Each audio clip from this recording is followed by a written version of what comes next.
ጤና ይስጥልን ክቡራን ተመልካቾቻችን፣ ሲሳይ አጌና ከሉዓላዊ ሚዲያ ረቡዕ ኅዳር 4 2018 ዓመተ ምህረት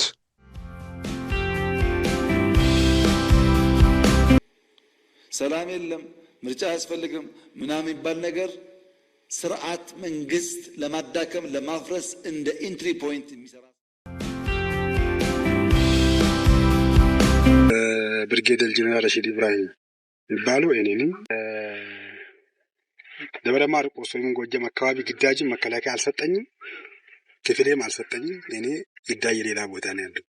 ስለዚህ ይሄ ፈጠራ የለመዱት ፈጠራ ነው።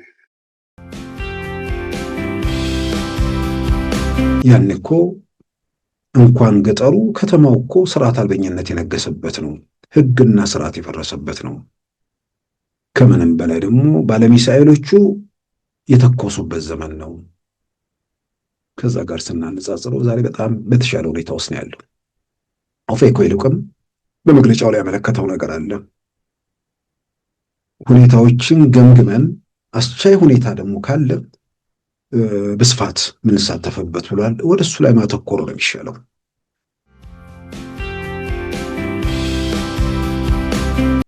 ጠቅላይ ሚኒስትሩ ደግሞ የብልጽግና ፕሬዝዳንት ቢሆኑም የኢትዮጵያ ጦር ኃይሎች ጠቅላይ አዛዥ ናቸው። ልክ ዶናልድ ትራምፕ ሪፐብሊካን ሆነው እንደ ፓርቲ ሪፐብሊካን ፓርቲ ናቸው፣ የአሜሪካ ጦር ኃይሎች ጠቅላይ አዛዥ ናቸው። የሀገሪቱን የጸጥታ ተቋም ቁጥር አንድ ሰው ማለት ነው። ስለዚህ ጠቅላይ ሚኒስትር አብይ የኢትዮጵያ ጦር ኃይሎች ጠቅላይ አዛዥ ናቸው፣ በኢትዮጵያ ሰራዊት አዛዥ ማለት ነው። ብልጽግናን ጉዳይ እንዲያስፈጽሙ አይደለም ሰራዊቱን የሚያዙት። ሰራዊቱን የሚያዙት የኢትዮጵያን ሰላምና ደህንነት የማስከበር ተግባር እንዲወጣ ነው። ፕሮፌሰር መረራ የኢትዮጵያ ጠቅላይ ሚኒስትር ከሆኑ ልክ በተመሳሳይ ኦፌኮ ሊቀመንበር የኢትዮጵያ ጦር ኃይሎች ጠቅላይ አዛዥ መሆን ይችላሉ።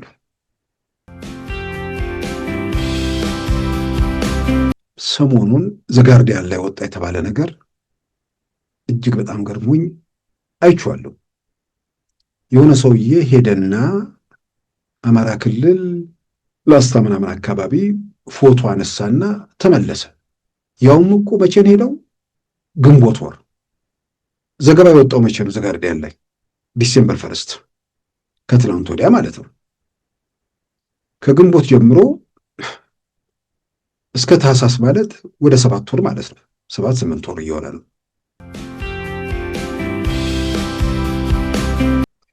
በዛሬው ፕሮግራማችን በእነዚህና በሌሎች ወቅታዊ ጉዳዮች ላይ ትኩረት አድርገናል። አሁን ወደ ዕለቱ ዜናም እናመራለን። በኢትዮጵያ በዚህ ዓመት ከሚካሄደው ምርጫ ጋር በተያያዘ ሰላም የለም በሚል የሚደረገው ቅስቀሳ መንግስትን ለማዳከምና ለማፍረስ የሚቀርብ ምክንያት ነው ሲሉ ጠቅላይ ሚኒስትር አብይ አህመድ ገለጹ። ይህ በእንዲህ እንዳለም በፕሮፌሰር መረራ ጉዲና የሚመራው የኦሮሞ ፌዴራሊስት ኮንግረስ በምርጫው እንደሚሳተፍ በይፋ አስታውቋል። ለብልጽግና ፓርቲ ከፍተኛ አመራሮች በተዘጋጀ የስልጠና መርሃ ግብር ላይ በመገኘት ማብራሪያ የሰጡት ጠቅላይ ሚኒስትር አብይ አህመድ በየደረጃ ያሉ አመራሮች ለመጪው ምርጫ ምቹ ሁኔታ መፍጠር እንዳለባቸው አሳስበዋል። ከወረዳ እስከ ክልል ያለው አመራር 100% ለምርጫው ምቹ ሁኔታ መፍጠር እንደሚገባው አስገንዝበው ሰላም የለም ምርጫ አያስፈልግም የሚለው ቅስቀሳ መንግስትን ለማዳከምና ለማፍረስ የሚደረግ መንደርደሪያ ነው ሲሉ አመልክተዋል። ሌላ 100% የምርጫ ምቹነት ማረጋገጥ አለብን። ሰላም የለም ምርጫ አያስፈልግም ምናምን የሚባል ነገር ስርዓት መንግስት ለማዳከም ለማፍረስ እንደ ኢንትሪ ፖይንት የሚሰራ ስለሆነ እያንዳንዱ ወረዳ፣ ዞን፣ ክልል ራስን መፈተሽ ያለብህ ሌጂቲሜት ለመሆን ምርጫ ዴሞክራሲያዊ ለሁሉም ኃይሎች አስቻይ እንዲሆን መስራት ነው። ውድድሩን ብቁ ካደረግን በሐሳብ ልቀን ለመመረጥ ሰፊ እድል አለን። ያ እድል የሚበላሸው አስቻይ ምቹ ሁኔታ መፍጠር ካቃተን ነው። ይህ በእንዲህ እንዳለም በፕሮፌሰር መረራ ጉዲና የሚመራው የኦሮሞ ፌዴራሊስት ኮንግረስ በዚህ ዓመት በሚካሄደው ምርጫ እንደሚሳተፍ በይፋ አስታውቋል። የኦሮሞ ፌዴራሊስት ኮንግረስ ማዕከላዊ ኮሚቴ በሳምንቱ መጨረሻ በመሰብሰብ ውሳኔ ላይ መድረሱም ተመልክቷል። በምርጫው የምሳተፈው ለምርጫው ምቹ ሁኔታ በመኖሩ ሳይሆን በምርጫ ካልተሳተፍኩ ሕልውናዬን ስለማጣ በምርጫው እሳተፋለሁ ሲል ኦፌኮ አስታውቋል። የኦሮሞ ፌዴራሊስት ኮንግረስ ኦፌኮ የዛሬ 5 ዓመት በተካሄደው ምርጫም ባለመሳተፉ 2 ተከታታይ ምርጫ አለመሳተፍ ሕጋዊነትን የሚያሳጣ በመሆኑ በዚህ ሳቢያ ለመሳተፍ መወሰኑን ገልጿል። በአዲስ አበባ ከተማና ሰላም ተረጋግጦባቸዋል ብሎ ፓርቲው ባመነባቸው ቦታዎች እንደሚሳተፍ፣ ነገር ግን ሁኔታዎች በሂደት የሚሻሻሉ ከሆነም ውሳኔውን እንደገና የሚመረምረው መሆኑንም ኦፌኮ በመግለጫው አመልክቷል።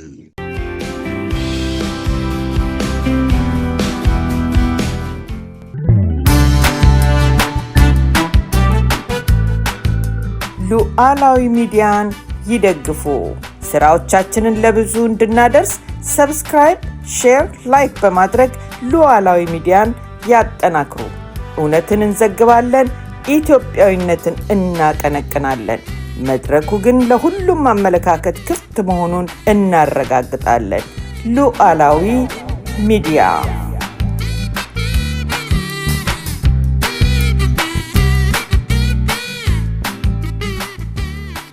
ክቡራን ተመልካቾቻችን በፕሮፌሰር መረራ ጉዲና የሚመራው የኦሮሞ ፌዴራሊስት ኮንግረስ በትናንትናው ዕለት ባወጣው መግለጫ በዚህ ዓመት በሚካሄደው የኢትዮጵያ አጠቃላይ ሀገራዊ ምርጫ እንደሚሳተፍ ግልጽ አድርጓል። በምርጫው የሚሳተፈው ግን ተገዶ እንደሆነ አመልክቷል። ምክንያቱም ባለፈው በ2013 ወይንም በተካሄደው 6ኛው ሀገራዊ ምርጫ ባለመሳተፉ አሁንም በተመሳሳይ ካልተሳተፍኩ ለ2 ተከታታይ ምርጫ ባለመሳተፍ በሕጉ መሰረት ስለሚያሰርዝ በዛ የተነሳ ተገድጄ ወደ ምርጫው ገብቻለሁ። ይህንን የሚወሰን ነው የማዕከላዊ ኮሚቴው ባለፈው ቅዳሜ ባደረገው ስብሰባ ነው ሲል እንግዲህ በፕሮፌሰር መረራ ጉዲና የሚመራው የኦሮሞ ፌዴራሊስት ኮንግረስ አስታውቋል። 2 ገጽ መግለጫ ነው።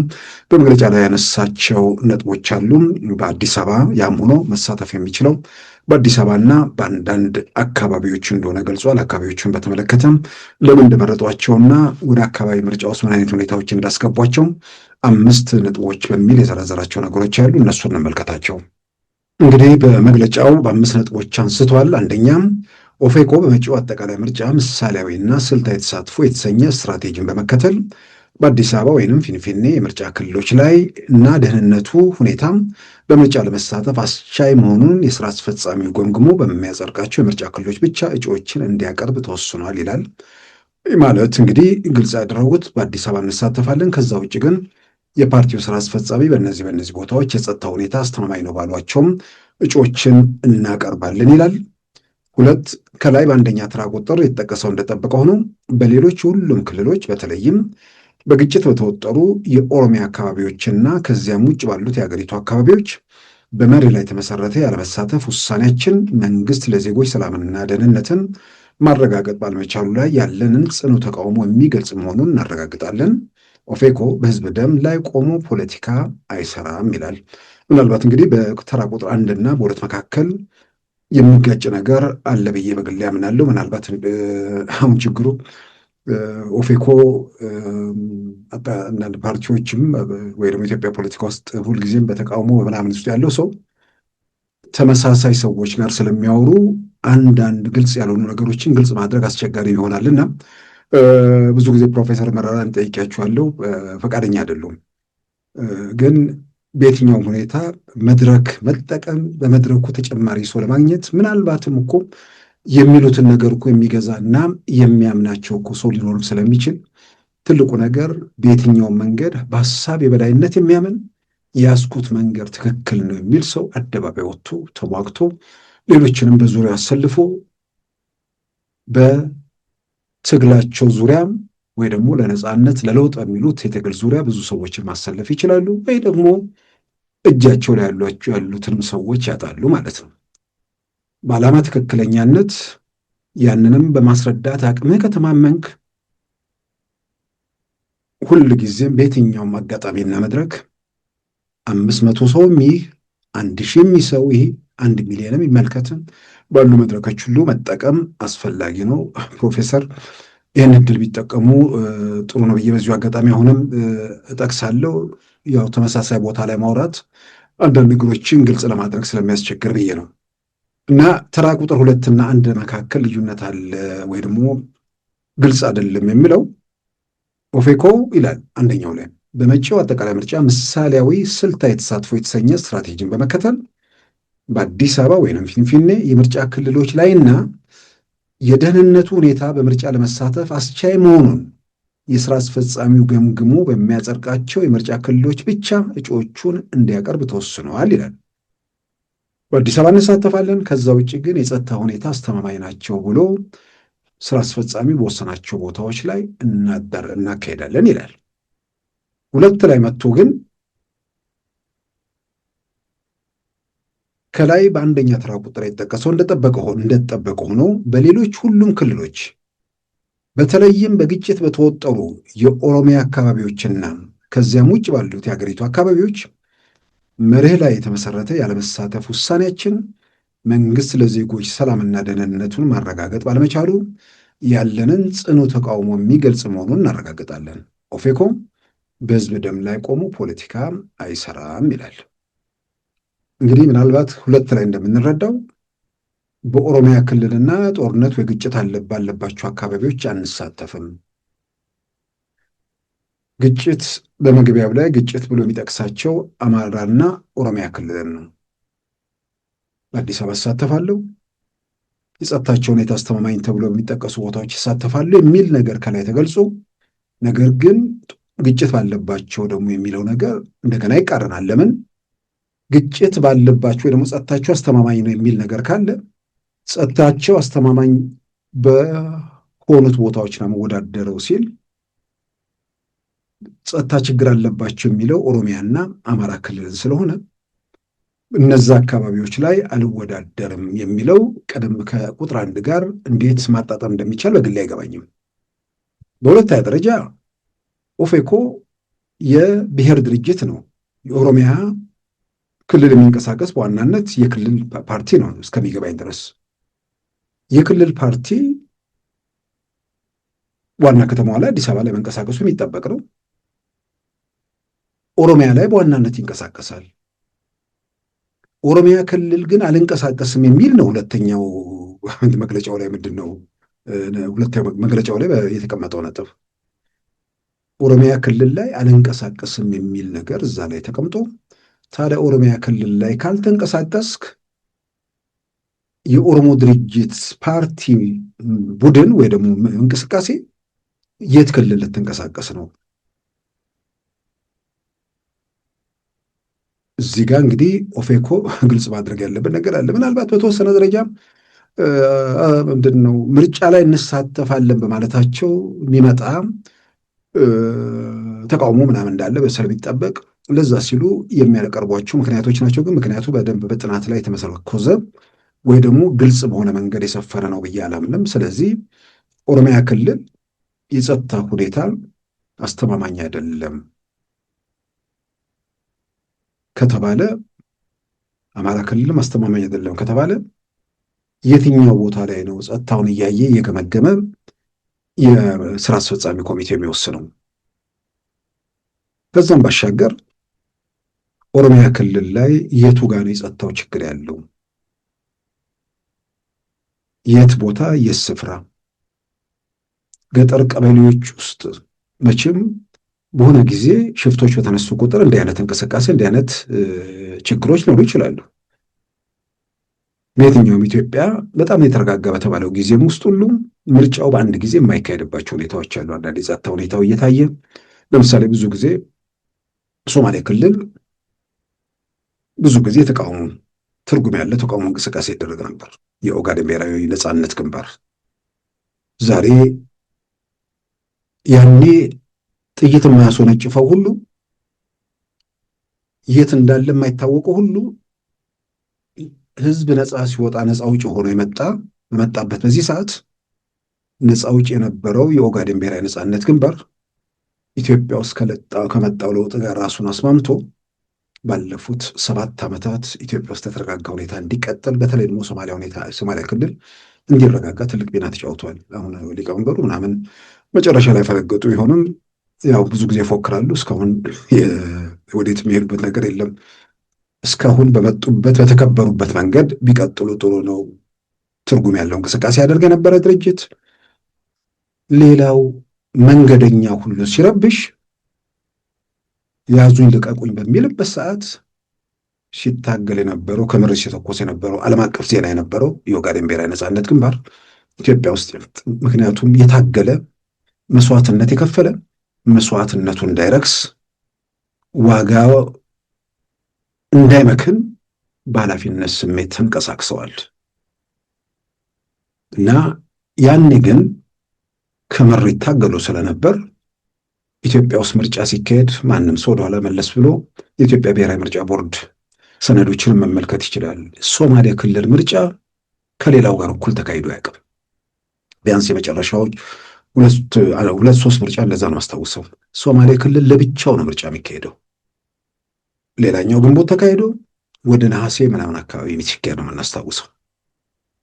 ስለዚህ አሁንም የሸኔ ወይ ደግሞ የኦሮሞ ነጻነት ሰራዊት የሚንቀሳቀስባቸው የገጠሩ ቀበሌዎች ካሉ እዛ ምርጫ ለማድረግ የማያስችል ሁኔታ ካለ ሌላው ሀገር አቀፍ ምርጫ እንትን ካለ በኋላ ስንት ቀበሌዎች እንደሆኑ ወይ ደግሞ ስንት ወረዳ እንደሆነ አይታወቅም። እዛም ሙሉ የጸጥታ ኃይል በማሰማራት ምርጫው ማድረግ የሚቻልበት ሁኔታ ይፈጠራል። እንደዚሁ በየቦታው በየእንትኑ ይህን ማድረግ የሚቻልበት ሁኔታ እንዳለ ይታመናል። በየትኛውም መመዘኛ በማናቸው መለኪያ የዛሬ 5 ዓመት ከተደረገው ምርጫ ጋር ስናስተያይ መንግስት በየትኛውም አካባቢ ሀገሩን መዳፉ ላይ በደንብ ያስቀመጠበት ሰዓት ነው። ያን እኮ እንኳን ገጠሩ ከተማው እኮ ስርዓት አልበኝነት የነገሰበት ነው። ህግና ስርዓት የፈረሰበት ነው። ከምንም በላይ ደግሞ ባለሚሳኤሎቹ የተኮሱበት ዘመን ነው። ከዛ ጋር ስናነጻጽረው ዛሬ በጣም በተሻለ ሁኔታ ውስጥ ነው ያለው። ኦፌኮ ይልቅም በመግለጫው ላይ ያመለከተው ነገር አለ። ሁኔታዎችን ገምግመን አስቻይ ሁኔታ ደግሞ ካለ በስፋት ምንሳተፍበት ብሏል። ወደ እሱ ላይ ማተኮር ነው የሚሻለው። ከምንም በላይ ደግሞ ኦሮሚያ ሰላም እንዲያጣ፣ አማራ ክልል ሰላም እንዲያጣ፣ የክልሎቹ ሰላም የኢትዮጵያ ሰላም ጠንቅ እንዲሆን ማን ምን አደረገ?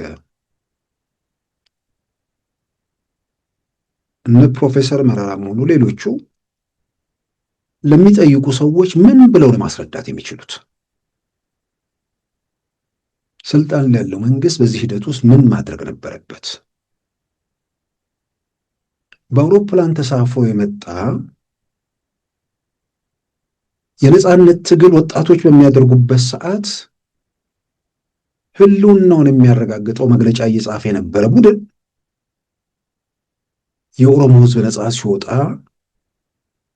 ቤተ መንግስቱ ይገባኛል የሚል ነገር ካልሆነ በስተቀር በክብር እኮ በነጻነት ትግል እኮ እሱን ነጻ ወጣ እኮ። በመግለጫ ተወስኖ የነበረ ድርጅት መተኮስ ጀመረ። ለምንድን ነው? እነ ፕሮፌሰር መረራ እነርሱን ጭምር እስር ቤት ያስጣለ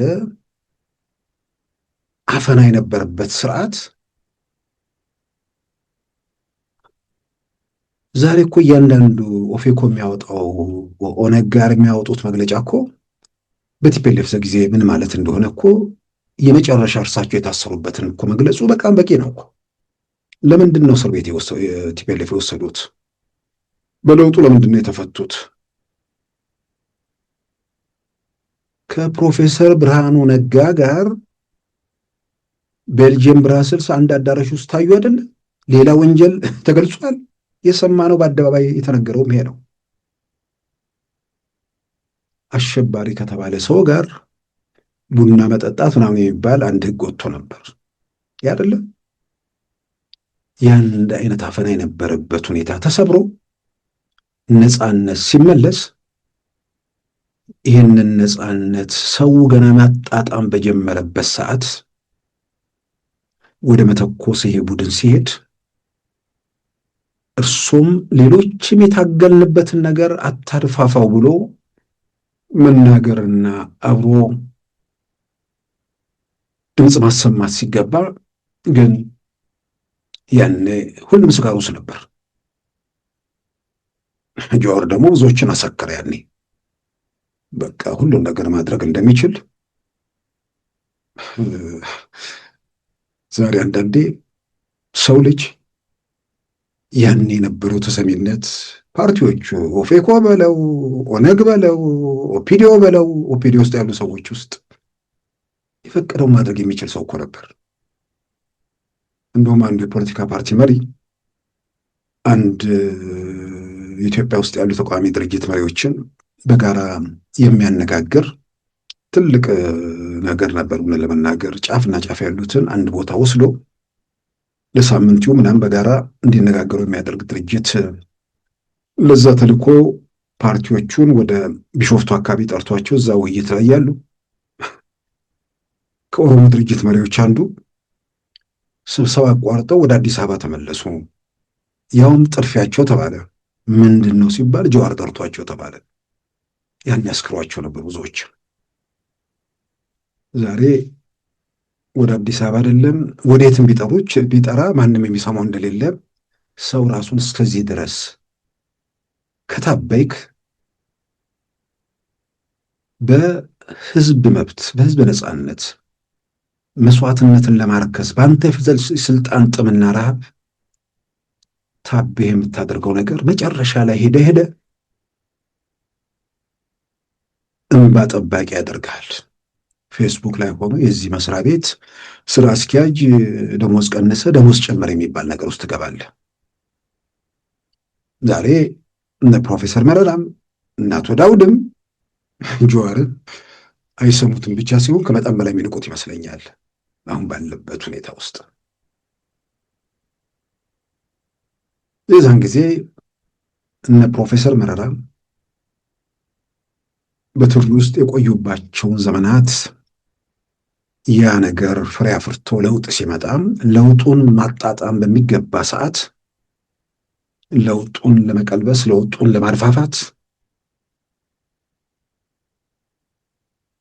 ምንም ውስጥ ያልነበረ መግለጫ ሲያወጣ የነበረ ቡድን ልተኩስ ሲል መቃወም ሲገባቸው ያልተቃወሙት ያው እንግዲህ የስካር ጊዜ ስለነበር ቲፒኤልኤፍ 27 ዓመት ታንኩንም ባንኩንም እንደሚባለው ሁሉንም መዳፉ ላይ አድርጎ ስለቀጠለ አሁን ደግሞ እኛ የሚል ነገር በዛ ስሜት ታንኩንም ባንኩንም ለተወሰነ ዓመታት አይሉም በነገራችን ብሔርተኞች ለዘላለም ብለው ነው የሚቀጥሉት። ያው ስሌታቸው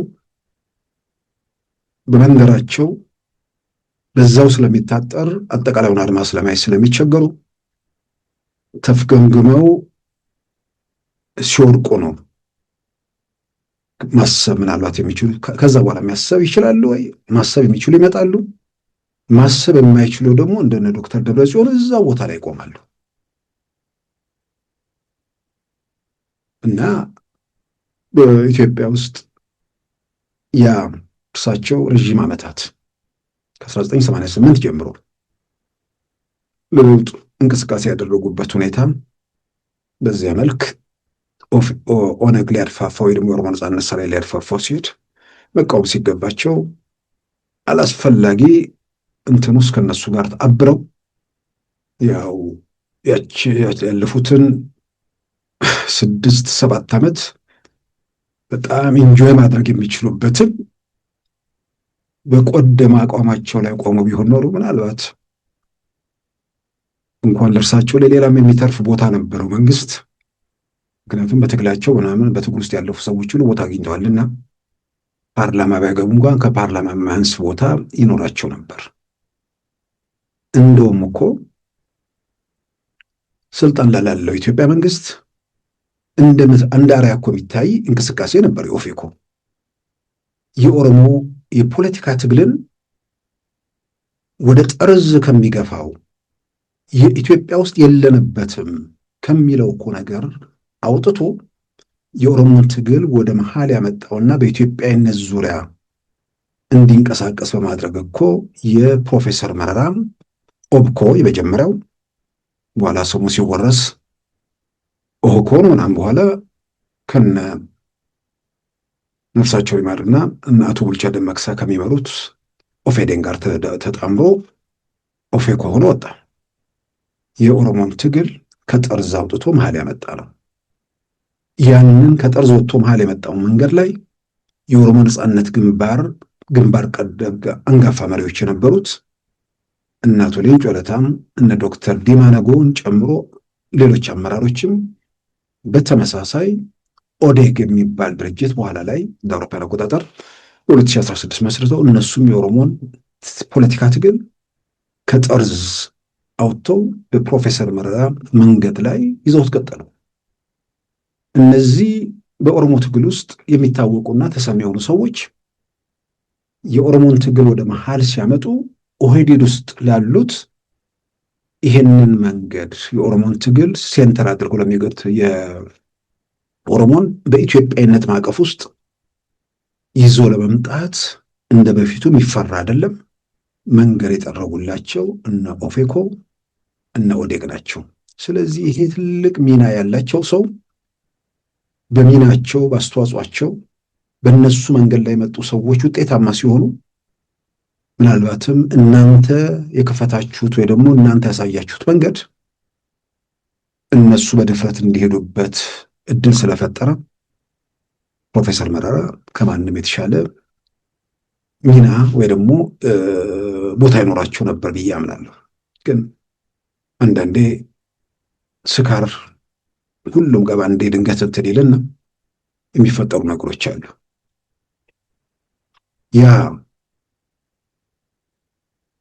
ያን ለውጥ ለማደፋፋት ያንን ነገር ወደ በኋላ ለመመለስ የተደረጉ ነገሮች ምናልባት የቲፒኤልኤፍ ነገር ባለሚሳይሎቹ ማለት ነው ተሳክቶ ቢሆን ኖሮ ምን ነበር የሚሆነው? ምን ሊፈጠር እንደሚችል መገመት ይቻላል። ሁሌ ተስፋ የሚያደርጉት ህወሓት ከዚህ ከዘር ፖለቲካ ጋር የተጣበቀ ስለሆነ የዘር ፖለቲካ ፓርቲዎችን ይዘን እንቀጥላለን የሚለው እሱ ያስደስታቸዋል። የአብይ መንግስት ከቀጠለ ግን የዚህ ዘር ማህበር ይፈርሳል የሚል ስጋት ደግሞ እንዳላቸው ይታወቃል። ግን የዘር ማህበሩ ኖረ ቀረ ለእናንተም እንወክለዋለን ለምትሉትም ህዝብ ምን የሚፈይደው ነገር አለ?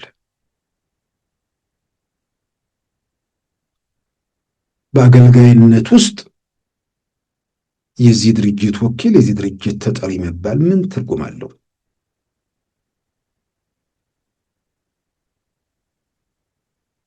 የኦሮሞ ነጻነት ሰራዊት እንቅስቃሴ መንግስትን ለማዳከም የሄደበት መንገድ ያ ነገር ቲፒኤልኤፍ ቀንቶት ቢሆን ኖሮ 27 ዓመታት ኢትዮጵያ ላይ የተዘፈዘፉ ዘረኞች ተመልሰው ቤተ መንግስቱን ቢቆጣጠሩ ኖሮ የኦሮሞ ህዝብ ተመልሶ ወደ ባርነት በምስለኔዎች ወደ መተዳደር እንደሚመለስ ቅንጣት ታክል የሚጠራጠር ካለ ቲፒኤልኤፍን ማያውቅም ኢትዮጵያንም አይገነዘብም ማለት ነው። እነዚህ ሰዎች ያደረጉት እንዲህ አይነት አደገኛ ነገር ነበር።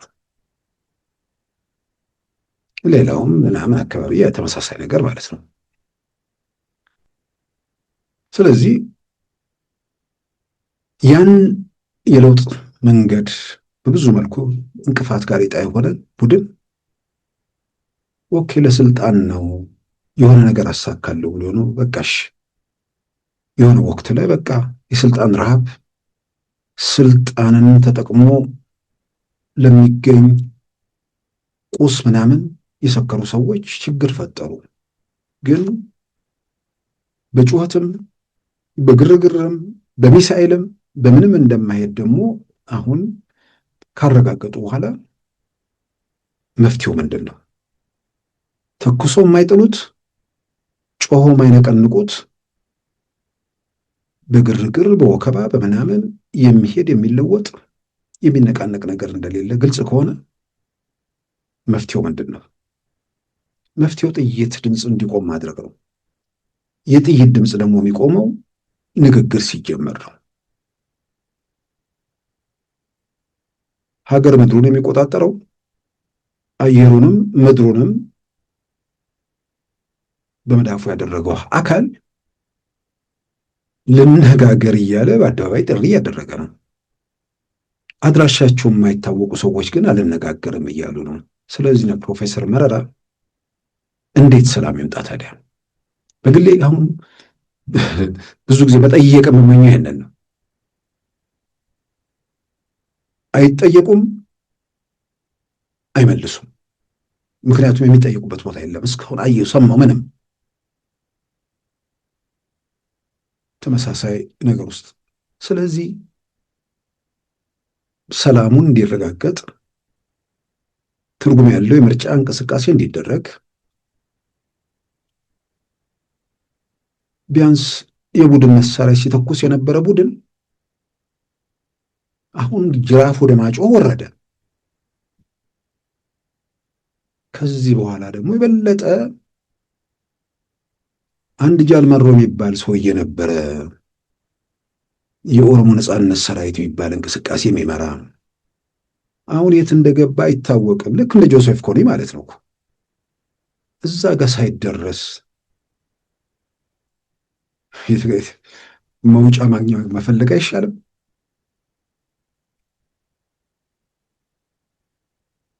ይህንን ግጭቱ ቀውሱ በማን ለምን እንዴት ብዙ ጊዜ ተባለ። በማንም ለምንም ይሁንሽ እንዴት ይቁም? ንግግር ነው። መንግስት እነጋገራለሁ አለ። አልነጋገርም ያለው ያኛው ቡድን ነው። ምን ይደረግ? ሌሎቻችን እኮ ድምፃችንን እንድናስተባብር መንግስት ላይ ግፊት እንድናደርግ ንገሩን ያልገባን ነገር ካለ ወይንም ደግሞ ያልገባውን በማደናገር ከመቀጠል ከእውነት ጋር ፊት ለፊት ተጋፍጦ ለመፍትሄው መንቀሳቀስ በበቂ ስላልተደራጀን አሁን ያለው ኦሮሚያ ውስጥ የሚንቀሳቀሰው ድርጅት በሁሉም አካባቢ መጠነ ሰፊ ልማት እንቅስቃሴ እያደረገ ስለሆነ መዋቅሩን በጣም ስላሰፋው በዚህ ውስጥ ሰብረን ወንበር አናገኝም የሚል ነገር ከሆነ እንዲህ አይነት የምርጫ ሁኔታ ውስጥ የተመጣጣኝ ውክልና ወደሚባል የምርጫ ስርዓት ውስጥ እየተሄደ ቀስ እያለ ትርጉም ያለው እንቅስቃሴ ውስጥ መግባት የሚቻልበትን በሌላም በኩል ደግሞ የሁሉም ኢትዮጵያ ውስጥ ያሉ ብሔርተኞች በጋራ ግንባር ፈጥራችሁ ወይ የተሻለ ድምፅ ይኖራችኋል ወይ ደግሞ የኢትዮጵያ ሕዝብ የተንገፈገፈበትን ዘረኝነት ለአንዴና ለመጨረሻም እርማችሁን የምታወጡበት ነገር ሊሆን ይችላል። ስለዚህ በእንደዚህ መንገድ መሄዱ ጥሩ ነው። ስለዚህ በአንድና በሁለት መካከል ያነሷቸው ነገሮች የጸጥታ ሁኔታ በተሻሻለ ቦታ እናደርጋለን፣ በሌላ በኩል ደግሞ ኦሮሚያ ምናምን አካባቢና እንደዚህ ደግሞ አናደርግም የሚል ስለዚህ የት ነው የምታደርጉት? እሱን ግልጽ ቢደረግ ጥሩ ነው። በሶስተኛ ደረጃ የሚነሳው ኦፌኮ ያነሳው ለነጻና ፍትሐዊ ምርጫ አስቻይ ሁኔታዎች፣ መሰረታዊ ቅድመ ሁኔታዎች ብለን ያቀረብናቸው መሰረታዊ ጉዳዮች ያለማቋረጥ ማቅረባችን ይቀጥላል። እነዚህም በኦሮሚያና ጦርነት ውስጥ ባሉ ሌሎች ክልሎች አፋጣኝና ሊረጋገጥ የሚችል የግጭት ማቆም ስምምነት እንዲደረግ። ይሄ በፊት ቅድመ ሁኔታ ነበር ወደ ምርጫ ለመግባት፣ አሁን ምርጫ ውስጥ ገብተዋል። ነገር ግን ቢሆን የሚል ነገር ነው። አሁን ቀደም ሲል የገለጽኩት ነገር ማለት ነው። አፋጣኝና ሊረጋገጥ የሚችል የግጭት ማቆም ስምምነት እንዲደረግ ምን ማለት ነው? ልነጋገር መንግስት እያለ ነው፣ አልነጋገርም የሚሉት አማጽያኖቹ ናቸው። እዚህ ጋር ምናልባት ምን ማድረግ እንደሚቻል እነ ኦፌኮና በተመሳሳይ ተቃውሞ ውስጥ ያሉ ሰዎች የሚመልሱት ነው። 3.2 ሁሉም የፖለቲካ እስረኞች ያለምንም ቅድመ ሁኔታ እንዲፈቱና ሁሉም ፓርቲዎች ጽሕፈት ቤታቸውን በነጻነት እንዲከፍቱና እንዲያንቀሳቀሱ እንዲፈቀድ። እዚህ ላይ 100% እስማማለሁ። ሁሉም የፖለቲካ እስረኛ ያለምንም ቅድመ ሁኔታ እንዲፈታ፣ ሁሉም ፓርቲዎች ጽሕፈት ቤቶቻቸው በነጻነት እንዲከፈቱና እንዲያንቀሳቀሱ እንዲፈቀድ። እዚህ ላይ ጥያቄ ወይ ደግሞ ልዩነት ያለው ሰው አለ ብዬ አላምንም። ልዩነት የሚኖር ነገር ከሆነ በወንጀል ተጠርጥረው የታሰሩ የፖለቲካ ፓርቲ መሪዎች ይሁኑ፣ ጋዜጠኞች ይሁኑ፣ ሌሎች ይሁኑ፣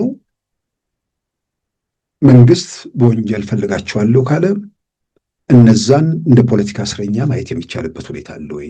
የፖለቲካ እስረኛ በሀሳብ ልዩነት፣ በእምነቱ፣ በአመለካከቱ ያን አመለካከቱን ለመደፍጠጥ ለማጥፋት ወይ ደግሞ የአመለካከቱ ገዢ እንዳያገኝ ሲባል በዛ የተነሳ ሰዎች ወደ ወህኒ ሲጋዙ የህሊና እስረኛ ወይም የፖለቲካ እስረኞች ናቸው። የፖለቲካ ፓርቲ ሆኖ የዘር ፍጅት የሚቀሰቅሱ፣ ግጭት የሚያበረታቱ፣ የአደባባይ ቅስቀሳ ብዙዎችን የምናስታውሰው ነገር ነው። ያን የሚያደርጉ ሰዎችን የፖለቲካ እስረኛ ብሎ ማስቀመጥ የሚቻልበት ምንም ምድራዊ ምክንያት የለም።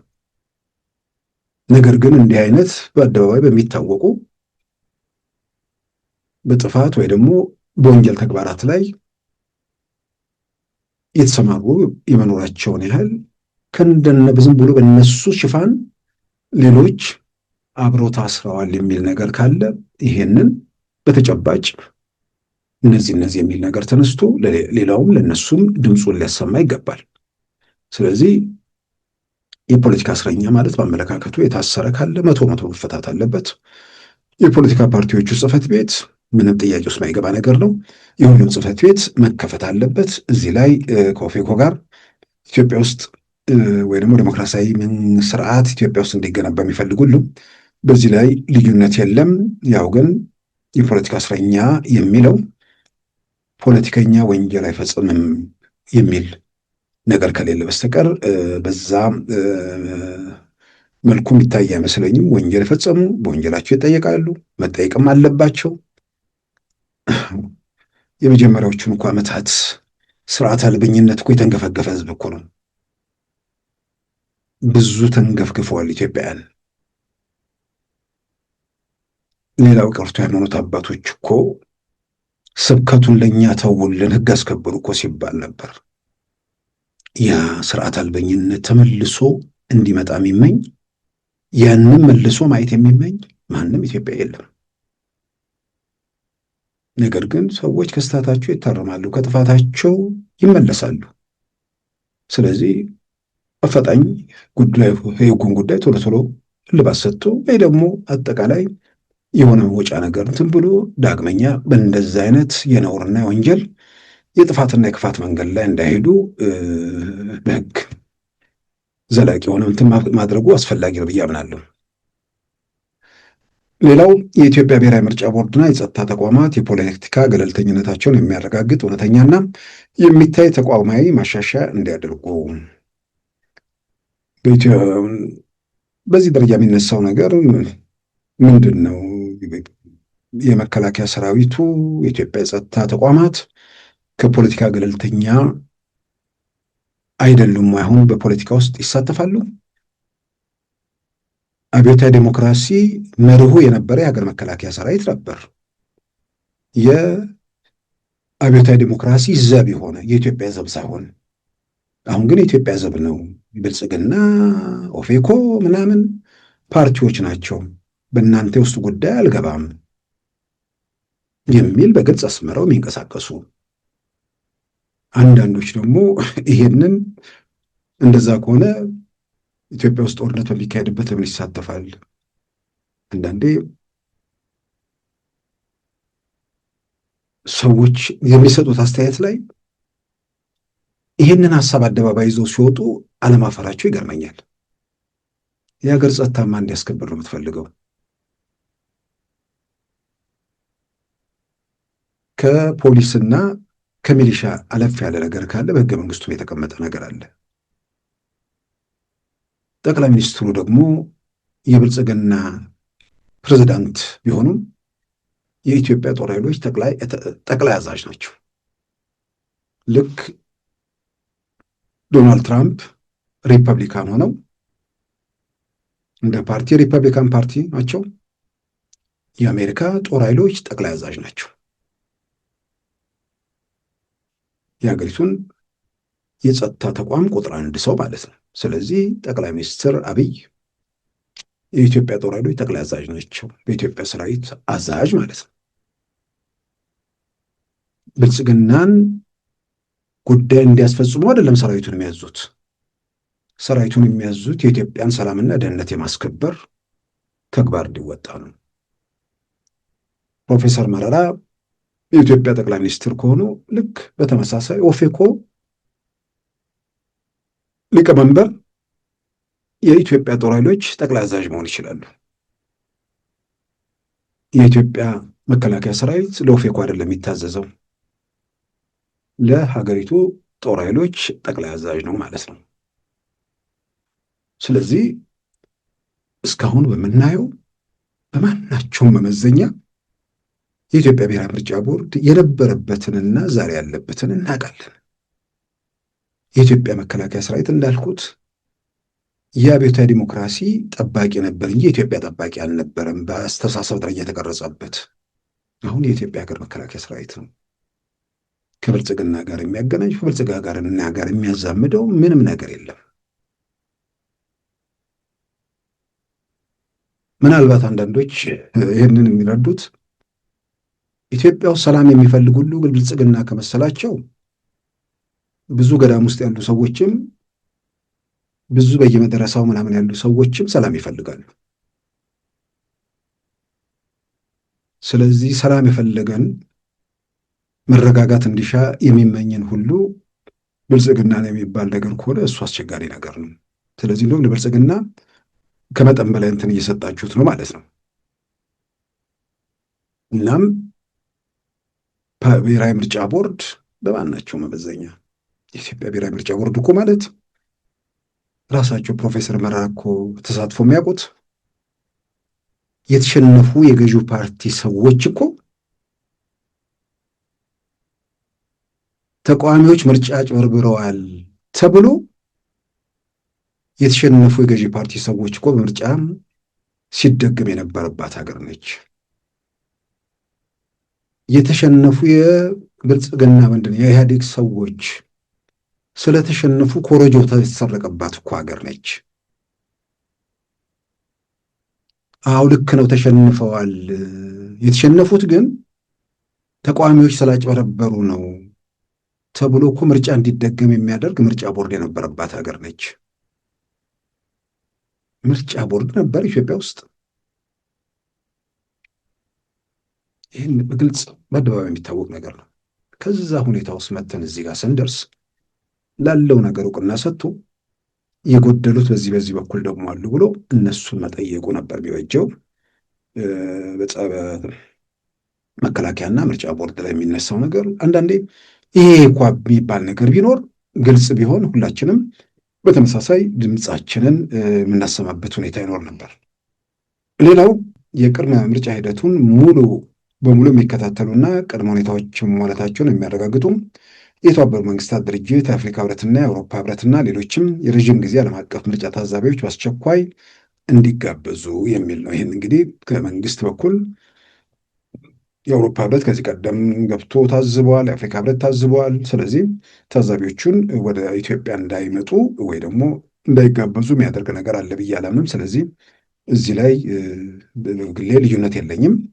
ማዕከላዊ ኮሚቴው የመጨረሻው በ4 ላይ ያስቀመጡት ማዕከላዊ ኮሚቴው የፓርቲው ስራ አስፈጻሚ ኮሚቴ ይህን ውሳኔ ተከታትሎ ከመድረክ አባል ፓርቲዎች ጋር በመተባበርና የመሪ አቋማችንን ለኦሮሞ ህዝብ፣ ለኢትዮጵያ ህዝቦችና ለዓለም አቀፉ ማህበረሰብ ለማስረዳትና ለመፈጸም የሚያስችል ጠንካራ የህዝብ ግንኙነት እቅድ እንዲዘጋጅ አቅጣጫ ሰጥቷል ይላል ኦፌኮ። እንግዲህ የኦፌኮ መግለጫ በአጠቃላይ እንደተመለከትነው ነው። እንግዲህ አሁንም ኦፌኮ መግለጫው ላይ ያለው ነገር አለ። ሁኔታዎች የሚሻሻሉ ከሆነ አጠቃላይ ምርጫ አሁን ያለውን አቋማችንን እንቀይርና በምርጫ ውስጥ በተገቢው እንሳተፋለን የሚል ነገር ነው። እዛ ላይ መበርታቱ ነው የሚሻለው። ምናልባት ከእውነታው ጋር መሬት ላይ ካለው ነገር ጋር ራስን ማዛመድ በጣም በጣም አስፈላጊ ነው። ቀደም ሲል በነበረ ሁኔታ መንግስት ተገዶ ምን ብሎ የሆነ የሽግግር ወይ ሌላ አይነት አማራጭ ሊቀበል ይችላል የሚሉ ነገሮች አሁን ዛሬ የሚታሰቡ የማይሞከሩ መሆናቸውን ያው ዝም ብለን መሬት ላይ ያለውን ነገር አንብበን የምንረዳው ነው። በሁለት እግሩ መቆም ሳይችል ምንድነው ሽግግር የሚባልን ነገር አልቀበልም ሲል የነበረ መንግስት አሁን በሁለት እግሩ ቆሙ ራሱን ወደ ቋጥኝነት ለውጦ ሁሉም እየመጣ የሚፈርጥበት መሆኑን ካረጋገጠ በኋላ ለምን ብሎ ወደ እንትን ውስጥ ይገባል? ስለዚህ አንድ ቡድን የሚቀበለውና የማይቀበለውን አውቆ በሚሆነው ነገር ላይ መሄድ ከፖለቲካ ፓርቲዎች የሚጠበቅ ነገር ነው። ስለዚህ ኦፌኮ እንግዲህ ትክክለኛ ጎዳና ጀምሯል። ይህንን አጠናክሮ ወደፊት መቀጠሉ በብዙ መልኩ ይጠቅመዋል፣ ይበጀዋል። ለሀገር ሰላምም ለነርሱም የሚጠቅማቸው ነው ብዬ አምናለሁ። ከዚሁ ጋር ተያይዞ ጠቅላይ ሚኒስትር አብይም ሰሞኑን ለብልጽግና ፓርቲ ሰዎች በሰጡት ማብራሪያ ላይ ምርጫውን ጉዳይ አንስተዋል። ምናልባት እሱንም አንደኛ ምርጫው እንደሚቀጥል በማናቸውም ሁኔታ ሰላም የለም፣ ይህ ነገር አልተሟላም በሚል ወደኋላ እንደማይመለስ ግልጽ አድርገዋል። ምርጫውን 100% ሰላማዊ አሳታፊ እንዲሆን በወረዳ በዞን በክልል ያሉ ሰዎች ኃላፊነታቸው እንዲወጡም በአደባባይ ጥሪ አድርገዋል። ይሄ ሰላም ስለሌለ ምርጫ መድረግ አይቻልም የሚለው መንግስትን ለማፍረስ የሚደረግ ጥረት ነው በሚል ግልጽ መልእክት አስተላልፈዋል። ሌላ 100% የምርጫ ምቹነት ማረጋገጥ አለብን። ሰላም የለም፣ ምርጫ አያስፈልግም ምናምን የሚባል ነገር ስርዓት መንግስት ለማዳከም ለማፍረስ እንደ ኢንትሪ ፖይንት የሚሰራ ስለሆነ እያንዳንዱ ወረዳ፣ ዞን፣ ክልል ራስን መፈተሽ ያለብህ ሌጂቲሜት ለመሆን ምርጫ ዴሞክራሲያዊ ለሁሉም ኃይሎች አስቻይ እንዲሆን መስራት ነው።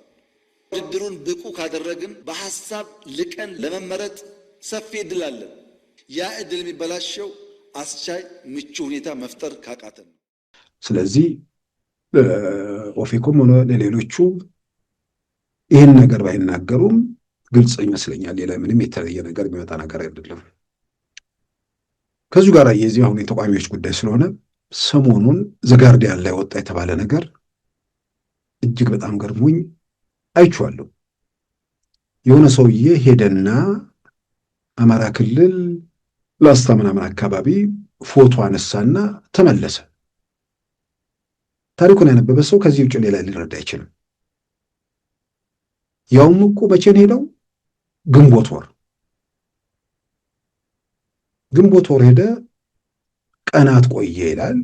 ከዛ በኋላ ተመልሶ ሄደ። ዘገባ የወጣው መቼ ነው? ዘጋርዲያን ላይ ዲሴምበር 1 ከትናንት ወዲያ ማለት ነው። ከግንቦት ጀምሮ እስከ ታህሳስ ማለት ወደ 7 ወር ማለት ነው። 7-8 ወር እየሆነ ነው። ዝም ብዬ ነገሩን ስገመግመው አንደኛ የሆነ ያነጋገረውም ሰው የለም።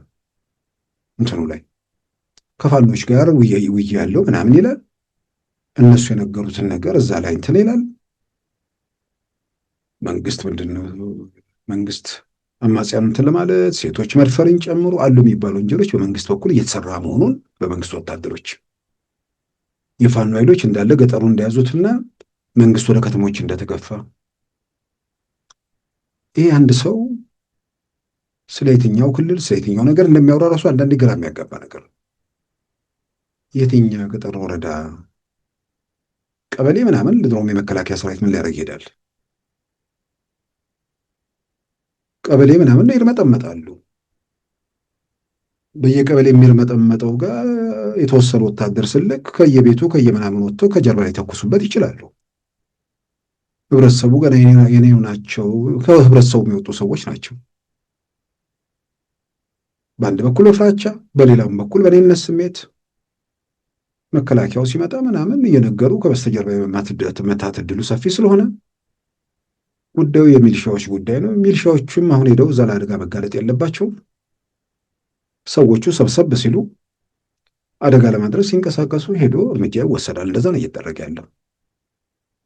ግን የዘጋርዲያን ዘገባ በየቦታው ሲሰራጭ ደግሞ እኮ አንዳንዴ የማነው ማርቲን ፕላውትም እሱን ለጥፎ ሳይገረመኝ እሱ ሰውዬ ደግሞ በጣም ደግሞ አገረሸበት። ያው የጦርነቱ ጊዜ የቲፒኤልኤፍ ጊዜ በጣም ትስል ነበር። አሁን ደግሞ እያገረሸበት መጣ እንደገና። ዝም ብሎ ዘገባውን ያየ ሰው እንዳልኩት ፎቶ ሰውዬው ሄደና አንሳኳ ካሜራማን ነው እዛ ላይ በቃ የሆነ ፋኖች ያነጋገረ ምናምን። እንደውም አንድ ቦታ ቢያስቅ ነገር ሰዎች ይጸልያሉ፣ ፎቶግራፍ የጸሎት እንትን አለና የሚጸልዩት ለፋኖ ድል ጭምር ነው ይላል። እዛ እንደ ፋኖ ሰው የነገረውን ማለት ነው። እንዳልኩት ፎቶውን ተመርኩዘው የሆነ ታሪክ ነው የተጻፈው። አንዳንድ ቦታ ላይ እሱን ኮት ያደርገዋል። የጻፈው ሰውዬ ማን እንደሆነ ደግሞ አይገልጽም፣ ግን በሱ ስም የወጣው በፎቶግራፍ አንሺው ስም። የሆነ ቦታ ላይ ግን ደግሞ ኮት ይደረጋል ከሌ እንዳለው ምናምን እየተባለ ብዙ የሚያስቁ ምናምን ነገሮች ያሉበት እና ይሄ ሰው ግንቦት ወር አማራ ክልል ገባና ምንድን ነው ሰሜን ወሎ ምስራቅ አማራ ምናምን ይላል። እዛ ሄደ፣ ለቀናት ቆየ።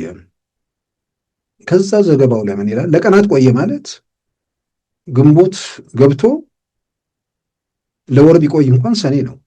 2 ወር ቆየ ቢባል ሐምሌ ነው። ዘገባው ላይ መጣና መስከረም ላይ ስለተፈጸመ የድሮን ጥቃት ያወራል። 4 ሰዎች ተገድለው አንዷ ነፍሰ ጡርም ተገድላ ይላል። ሌሎች ሪፖርቶች አይልም። የዛ የሪፖርቱ አካል አድርጎ ነው እንትን የሚለው። ስለዚህ እንደ መሰለኝ ሰውየው ፎቶውን አነሳና ከሄደ በኋላ ምን እንዳቀርበው አድርጎ እንደሚያቀርበው የግራ ገብቶት ሊሆን ይችላል። ወይ ደግሞ ፎቶውን መሰረት አድርገው እንዴት ታሪክ እንደሚጽፉ 7 ወር እያጠኑ ሊሆን ይችላል። አዲስ ነገር የለውም። አዲስ ነገር ካለም የሚለዋወጡ የ7 ወር አይደለም በሳምንታት የሚለዋወጡ ነገሮች አሉ እና የ7 ወር መሆኑን የ8 ወር መሆኑን ሰዎች ያውቃሉ የሚሉት ሸር የሚያደርጉትን ሳይ ከእንዲህ አይነት እንትን አንዳንድ የሚደረጉ ነገሮች ሁሉ አንዳንዴ የሚገርሙም የሚያሳዝኑም እየሆኑብኝ ነው እና በተጨባጭ መሬት ላይ በሌለ ነገር ማዕት የሆነ 7 ወር በፊት አንድ ሰው ሄዶ አብዛኛውን ገጠሮችን ይዘዋል ብሎ ስለነገረው አንድ የፋኖ ሰው ያንን መረጃ አድርጎ ሲያሰራጩ እናንተን ሲሉ ሳይ በጣም በጣም የሆነ ነገር ውስጥ የጎደለ ነገር ሲኖር የሚፈጠሩ ነገሮች ናቸው። ይኸው የፋኖ እንቅስቃሴ ጋር ተያይዞ በጣም ብዙ አስገራሚ ነገሮች ናቸው። አሁን በነገራችን ላይ እንደዚህ ታዳጊ ወጣት ምናምን ልጆች በደንብ እየቀለዱባቸው ነው። በቃ አሁን እንትኑ በፊት እንጃ ተስፋ አድርገው የሚጠብቁ ሰዎች ሁሉ ሊሆኑ ይችላሉ። አሁን በጣም በጣም እያፌዙባቸው ነው። ምንድነው አሁን ሰዎች እየቆረጡ የሚልኳት ነገር አለ። 4 ኪሎ እኮ ያልመጣ ነው። 4 ኪሎ ከደረስን በኋላ ኮሪደር ልማት እየተሰራ ስለሆነ ልማቱን እናደናቀፍን ብለን የተመለስ ነው። እንዲህ እያሉ እንደ ፋኖና መሰሎቹ አሁን የህፃናቱ መጫወቻና ማፌዣ ነው። ግን ሁሌ አይቀርባቸውም ተመሳሳይ ነገር። ሰሞኑን ደግሞ አንድ ጀነራልን ኮሎኔል ብለው ማድረጋቸውን ማሳስተው ወታደሮችን አድማ ብተናዎችን እንዳይሰብስበው ወደ ትግል ተቀላቀሉ የሚል እንግዲህ መረጃ አሰራጭተው ነበር። በፊት ገደልን ነበር። ገደልን የሚባለው ነገር ያው ሰዎቹ ተገደሉ የሚባሉት ጀነራሎች፣ ሌሎች ከፍተኛ መኮንኖች እንደዚሁ መጥተው በአደባባይ ወጥተው በሕይወት አለን የሚለው ነገር ስለተደጋገመ ይሆናል። አሁን ደግሞ ሸፈቱ የሚል ነገር መጣም። ያው አንዳንዴ መንግስትም መከላከያም ነገሩን ቆይተዋል የሚል ይመስለኛል ያን ነገር መረጃ ብዛት የሚያሰራጩት እና አንደኛ ማድረጋቸው ትክክል አይደለም።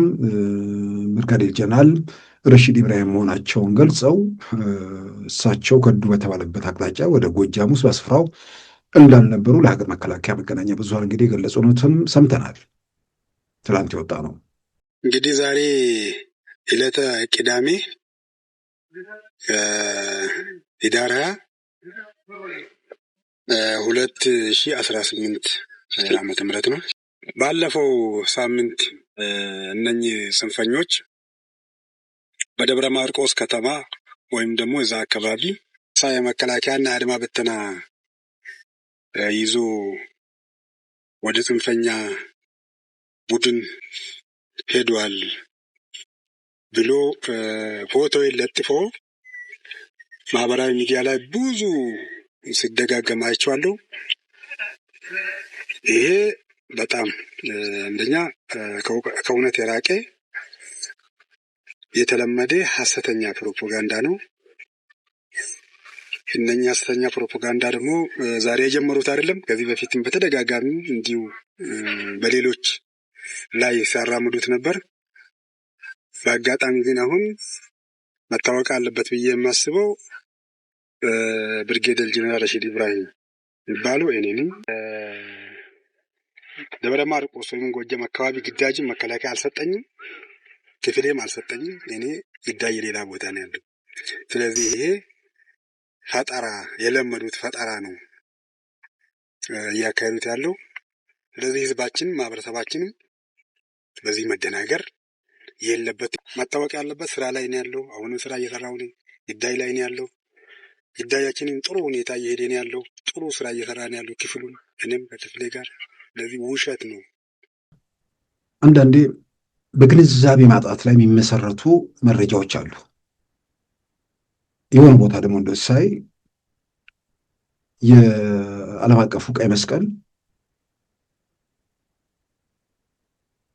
ለዓለም አቀፉ ቀይ መስቀል ፋኖ ያስረከበው የኢትዮጵያ መከላከያ ሰራዊት አባላት ቁጥር 67,000 ነው ይላል። እነዚህ ሰዎች ማሰብ ማገናዘብ ቁጥር ምናምን የሚባል እንኳን የማይገባው 67,000 ማለት ምን ማለት እንደሆነ የማይረዱ ግን አውጥተው ይጽፋሉ። እና ምናልባት ራሱ ይሄ ፎቶ ለማንሳት ወደ ወሎ አካባቢ ሄደው የዘጋርዲያን ላይ ለወጣው ዘገባ መነሻ ሆነው ካሜራማን እሱም መነሻ አድርጎ በቀረበው ዘገባ ላይ ፋኖቹ የተበታተኑ መሆናቸውን እዝና ቁጥጥር የሌለበት ወይ ደግሞ የላላ መሆኑን ቢያንስ አንድ ነገር ለዘገባው ድምቀት ሲል እሷን አስገብተዋል። ስለዚህ ሁሉም የሚናገረው ነገር ነው። መሪና ተመሪው የማይታወቅ ሁሉም መሪ የሆነበት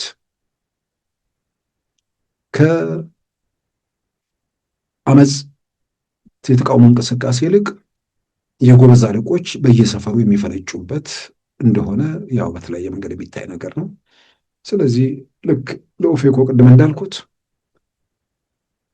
ህዝቡን ዝም ብሎ ማጎሳቆሉ እንዲቆም፣ ስርዓት አልበኝነቱ እንዲገታ የማስረሻንና ማስረሻ ብቻ ሳይሆን ሰሞኑን ሌሎችም በከፍተኛ ቁጥር ወደ ሰላም መድረክ እየተመለሱ ነው። እንወክለዋለን እንታደገዋለን የሚሉትን ህዝብ በነሱ እንቅስቃሴ ሰበያ መከራው፣ ስቃው፣ ሰቆቋው እየጨመረ ስለመጣ ያ ይብቃ ብለው ማምጣታቸው የሚደገፍ የሚበረታታ ነገር ነው። ሌላውም ይህን መንገድ መከተሉን የሚጠቅመው ሌላው ነገር ትርፍ ነው። የሚሄድም የሚመጣም መንግስት የለም። የሚመጣና የሚሄድ ነገር ካለ በምርጫ የፊታችን ግንቦት ወይ ሰኔ ይካሄዳል። ከዛ በኋላ መስከረም ላይ አዲስ መንግስት ይሰየማል እና በዛ ሂደት ብቻ መሰለኝ ብዙ ነገር ኢትዮጵያ ውስጥ መለወጥ የሚቻለው። ከዛ ውጭ ሌላ አማራጭም የለም። በአማራጭ በሚቻለው ነገር ላይ መሄድ፣ ህዝቡን እፎይታና ሰላሙን መስጠት። ገጠሩ ሰው ስለተጎሳቆለም ህዝብ መከራውን ፍዳውን ስላየ መንግስት ስራውን፣ መንግስት የዕለት ተዕለት ህይወቱን፣ መንግስት መንግስታዊ ኃላፊነቱን፣ ምርጫውንም ሌላውንም ሊያቆሙ አይችልም፣ ይቀጥላል። ኃላፊነት ስላለበት ደግሞ ከዚህ በላይ ህብረተሰቡ ስቃይ እንዳይቀጥል ደግሞ ማድረግ የሚገባውን በጸጥታ ተቋማት በኩል ያደርጋል። ይህን መገንዘቡ በጣም በጣም አስፈላጊ ነው ብዬ አምናለሁ። ክቡራን ተመልካቾቻችን የዛሬ ረቡዕ ህዳር 24 2018 ፕሮግራማችን በዚሁ ተጠናቋል። ጤና ይስጥልን።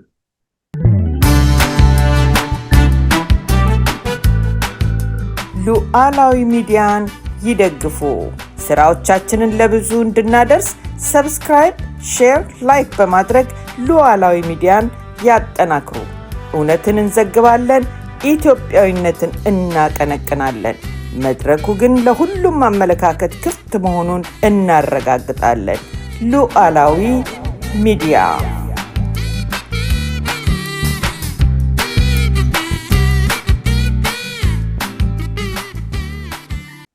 የዛሬ ረቡዕ ህዳር 24 2018 ፕሮግራማችን በዚሁ ተጠናቋል። ጤና ይስጥልን።